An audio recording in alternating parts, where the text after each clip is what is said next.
Good afternoon, everyone. Shortly in this video, I'll be showing you and likewise also teaching you how to troubleshoot slow file transfer issues on your Windows. This information is important for those that are using Windows. So the first step you are going to do is on the screen is to locate on your keyboard, locate window R and press window R. In your dialog or your dialog box will pop open on your screen. At the top bottom corner, you can see now at the top bottom corner of my screen here. Then here you type service.mxc. Service.mxc. Once you type it, then you click OK. Once you click OK, you notice a dialog box will open on your screen. Will pop open on your screen.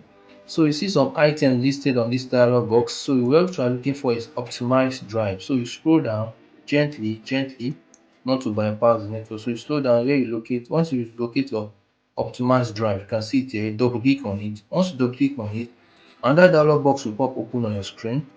This time around, you locate under your status type, you see manual, you click the dialog box, you see a drop down list there, click automatic. Once you click automatic, then you see your service status, click start. You will allow the thing to install. Once it has installed, then you click what apply before clicking OK, so that you can apply these few steps before you just done. You click OK.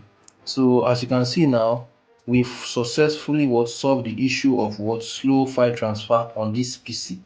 So for those trying to transfer, if you are trying to transfer any document on this PC, you discover that the file transfer speed will be higher than the previous time when I tried to transfer any document or file on this PC. Okay, thank you very much for this video. For more tips, please like, share, and subscribe. Watch for more video. Thank you very much.